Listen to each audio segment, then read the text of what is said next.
कहानी के शुरुआत में हमें रास्ते में जाते हुए दो बसेस को दिखाया जाता है। उस बस में बहुत सारी फीमेल स्टूडेंट्स होती हैं जो वे सभी अपने क्लास के लिए जा रही होती हैं। उन्हीं में से एक का नाम मित्सुको था, जो दिखने में काफी प्यारी थी। वह अपनी नोट्स बुक में कुछ लिख रही होती है। तब उसकी फ्रेंड्स उससे कहने लगती हैं कि क्या तुम हर वक्त लिखती रहती हो? क्या मिलेगा इस तरह की नोट्स बनाने से? यहाँ देखो, सभी लोग एंजॉय कर रहे हैं, तुम क्यों नहीं करती?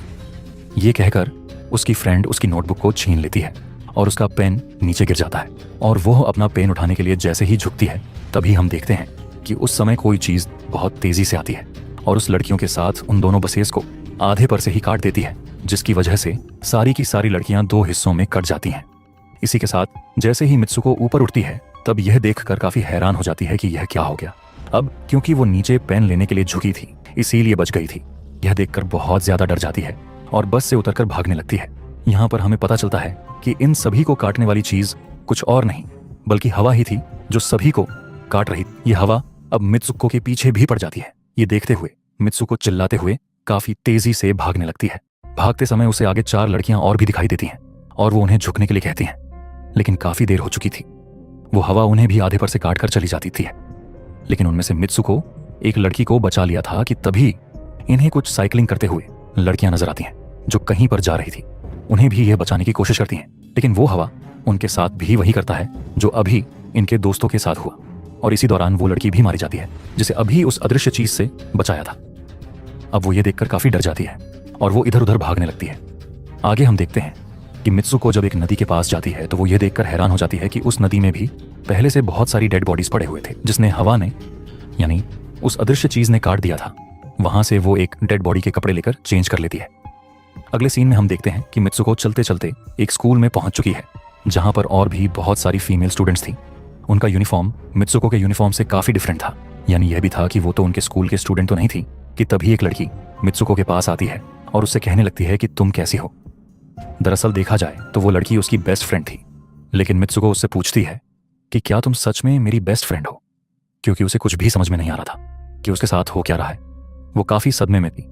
यहाँ पर हम ये भी जान पाते हैं कि मित्सुको और उसकी बेस्ट फ्रेंड काफी ज्यादा एक दूसरे को प्यार करती हैं कि तभी वहीं पर तेज हवा चलती है और मित्सुको डरकर बिल्डिंग के अंदर चली जाती है। उसकी बेस्ट फ्रेंड को कुछ भी समझ में नहीं आ रहा था कि ये हो क्या रहा है। वो मित्सुको से पूछने लगती है कि तुम इतना ज्यादा कांप क्यों रह रही हो और इतना ज्यादा डरी क्यों हो, तुम्हें हो क्या गया है? तब मित्सुको अपने बेस्ट फ्रेंड को सब कुछ बता देती है कि किस तरह से एक हवा का झोंका आया और उसके स्कूल के सभी स्टूडेंट्स को काट कर चली गई। यह सुनकर उसकी दोस्त उसे विंडो के पास ले जाकर उसकी हाथ बाहर निकालकर कहने लगती है कि यह देखो, यह बस हवा है और कुछ नहीं। यहाँ पर मित्सुको के दिल को कुछ शांति मिलती है और इसे लगने लगता है कि शायद यह मेरा ख्वाब ही हो सकता है। जिसके बाद मित्सुको का बेस्ट फ्रेंड अपने 2 और दोस्तों को लेती है और क्लास को बंद करने का प्लान बनाती है। जैसे ही ये चारों क्लास के बाहर जाने के लिए निकलने ही वाली होती हैं कि तभी वहां पर उनकी टीचर आ जाती हैं और उन्हें देख लेती हैं। लेकिन वो चारों वहां से भाग जाती हैं। वे चारों भागते भागते एक लेक पर आ जाती हैं। वहां पर मित्सुको की बेस्ट फ्रेंड अपने दोनों दोस्तों को भी उसके ख्वाब के बारे में बताती है। तभी उनमें से एक लड़की कहती है कि हो सकता है कि यह सच हो, जैसे मिरर वर्ल्ड होती है जहां पर इस दुनिया से अपोजिट यानी उल्टा होता है। ये कहकर वो तालाब में एक पत्थर फेंक कर कहने लगती है कि देखो, यहां पर मैंने तो पत्थर फेंका है, लेकिन हो सकता है कि दूसरी दुनिया में मैंने ऐसा ना किया हो। कि तभी अचानक से उस तालाब में से एक क्रोकोडाइल निकल कर आता है। उसमें से एक लड़की को खा जाता है। फिर वो लड़की कहने लगती है कि देखो, मैंने कहा था ना, जो इस दुनिया में होता है वो उस दुनिया में बिल्कुल भी नहीं होता, और जो उस दुनिया में हो रहा है वो इस दुनिया में नहीं हो सकता। तो इसको भी उसी दुनिया में मगरमच्छ ने खाया है। और यहाँ पर ये देखो, ये तो बिल्कुल सेफ है। उसी लेक के पास एक बिस्तर यानी एक बेड नजर आता है। यह चारों उस बेड से तकिए को उठाकर खेलने लगती हैं कि तभी हम देखते हैं दूर से 2 लड़कियां इन्हें देख रही थीं। उन दोनों लड़कियों में से एक ब्राइडल बनी हुई थी, क्योंकि ये दोनों लड़कियां आपस में एक दूसरे से शादी कर ली थी। जिसके बाद उनमें से एक फ्रेंड बताती है कि हमें कुछ ऐसा करना होगा जो उस दुनिया में इम्पॉसिबल हो, क्योंकि हमारी किस्मत तो पहले से लिखी जा चुकी है, लेकिन हम इसे बदल भी सकते हैं। जिसके बाद ये सभी लड़कियां अपने स्कूल में वापस आती हैं और नेक्स्ट लेक्चर लेने के लिए क्लास में चली जाती हैं कि तभी मित्सुको देखती है उसके पास एक तकिया पड़ा हुआ है। अब जैसे ही वो इस तकिए को उठाने के लिए नीचे झुकती है कि तभी उसकी टीचर पूरे क्लास में गन से फायर करने लगती है।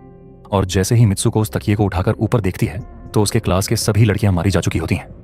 और यहाँ पर एक बार फिर वो बच जाती है, जैसे पिछली बार अपने ड्रीम्स में बच गई थी। मित्सुको की टीचर उसके पास आकर कहती है कि तुम्हारी हिम्मत कैसे हो गई इस क्लास को बंद करने की? तुम्हारा भी मरना तय है कि तभी उसी वक्त दो लड़कियां और आ जाती हैं और मित्सुको को बचाकर वहां से भागने की कोशिश करती है, लेकिन एक दूसरी टीचर वहां पर आकर उन दोनों लड़कियों को मौत के घाट उतार देती है। अब जितने भी स्टूडेंट्स की जान बच गई थी, मित्सुको उनके साथ बाहर भागने लगती है, लेकिन स्कूल की सभी टीचर्स उन सभी लड़कियों पर फायरिंग करने लग जाती हैं। अब यहाँ पर फायरिंग के दौरान सभी लड़कियां जैसे ही वहां से बाहर आती हैं तो यहाँ पर हवा उन्हें काट देती है। यहाँ पर अब मित्सुको यहाँ पर एक बार फिर से अकेली रह जाती है और वो वहां से भागकर क्राउड एरिया से होता हुआ पुलिस स्टेशन में जाती है। वो वहां पर सब कुछ बताने लगती है। उसकी यह बात सुनने के बाद पुलिस वाली लड़की उससे कहती है कि लेकिन तुमने स्कूल वाली कपड़े तो नहीं पहने हुए हैं।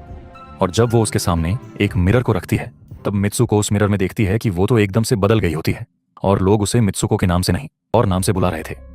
यहाँ पर हमें पता चलता है कि उसकी शादी होने वाली थी। तब वही पुलिस ऑफिसर उसे उसकी शादी के लिए लेकर जाती है। यह देखकर आसपास के लोग उसे कांग्रेचुलेशन दे रहे थे। अब जैसे ही वे सभी उसे लेकर चर्च पहुंचते हैं तो मित्सुको को बेस्ट फ्रेंड भी वहीं पर मौजूद होती है।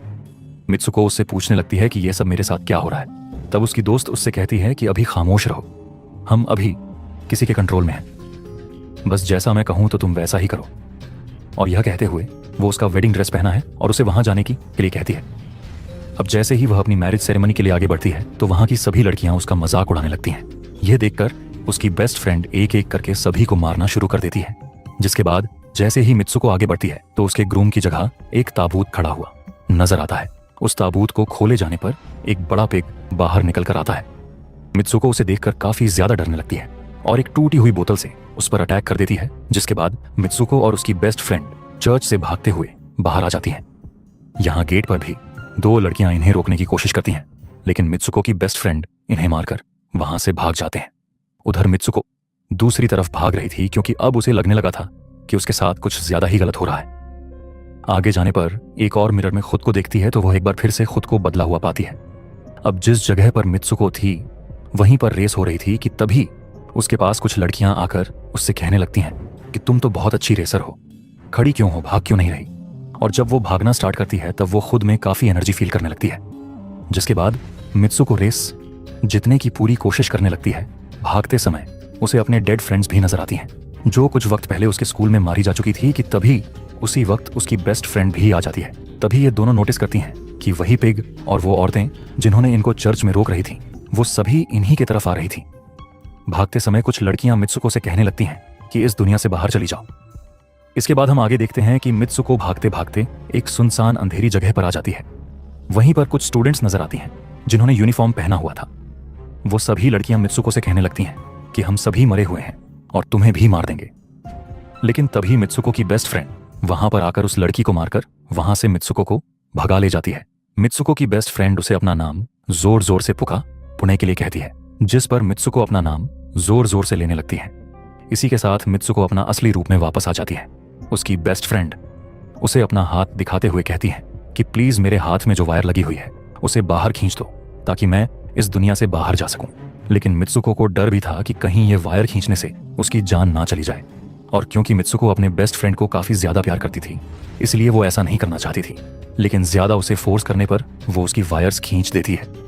वायर खींचते ही उसकी बेस्ट फ्रेंड की बॉडी दो हिस्सों में बट जाती है और तभी उसी वक्त उसे एक गेट नजर आती है। उस दरवाजे से बाहर आने पर वो देखती है कि अब वो आदमियों की दुनिया में आ चुकी है। वहीं पर उसके पोस्टर्स भी लगे हुए थे जिस पोस्टर को कुछ लड़के देख रहे थे। तभी एक लड़का मित्सुको के पास आकर कहता है कि तुम फ्यूचर में हो। इस बात को सुनते ही वह बेहोश हो जाती है। कुछ टाइम के बाद जब उसे होश आता है तब वो आगे बढ़ती है। तब वो देखती है कि एक बूढ़ा आदमी गेम खेल रहा होता है और उसी गेम में मित्सुको वही कैरेक्टर नजर आती है जो अभी बनी हुई है। मित्सुको को देखते ही बूढ़ा आदमी कहने लगता है कि मैंने ही इस गेम को बनाया है और मैं ही हूं जो तुम लोगों को कंट्रोल कर रहा हूं। तुम तो बहुत पहले मारी जा चुकी थी, लेकिन मैंने तुम्हारा डीएनए लेकर तुम्हें फिर से बनाया मित्सुको को। जब यह बात सुनकर उसे पता चल जाता है कि यह एक गेम है तो उसे लगता है कि शायद मैं अभी भी अपने दुनिया में जा सकती हूँ। कि तभी उसी समय एक आदमी आता है और मित्सुको को अपने पास बुलाने लगता है। तब वो बूढ़ा आदमी मित्सुको से उसकी आखिरी लेवल को कंप्लीट करने के लिए कहता है। वो आगे बढ़ने लगती है कि तभी मित्सुको को अपने दोस्त की कही हुई बात याद आ जाती है कि अगर हम इस दुनिया में कुछ ऐसा करेंगे जो दूसरी दुनिया में इम्पॉसिबल हो तो तुम इस गेम से बाहर आ जाओगी। और इसी के साथ वो इस आदमी का गला दबा देती है और कहने लगती है बस करो, हमारे साथ खेलना। यह कहकर मित्सुको उस बूढ़े आदमी की छड़ी को उठाकर अपने पेट में घुसा देती है जिस इस वजह से उसकी मौत हो जाती है। और यहाँ पर हम देखते हैं कि बूढ़ा आदमी यह सोच भी नहीं सकता था कि मित्सुको ऐसा कुछ कर सकती थी, और इसी के साथ उसकी डेस्टिनी पूरी तरह से चेंज हो जाती है। वो इस दुनिया में यानी गेम में तो मर चुकी थी, लेकिन असली दुनिया में वो अभी भी जिंदा थी। आगे हमें यह भी दिखाया जाता है कि मित्सुको के बाकी के कैरेक्टर्स भी किसी न किसी वजह से अपने आप को मार लेते हैं, और अब वे सभी गेम का पार्ट नहीं थे। अगले सीन में मेन मित्सुको को बर्फीले जगह पर लेटा हुआ दिखाया जाता है, और अब वह अपने रियल वर्ल्ड में आ चुकी थी। और इसी के साथ ये दिमाग घुमा देने वाली कहानी यहीं पर खत्म हो जाती है। आगे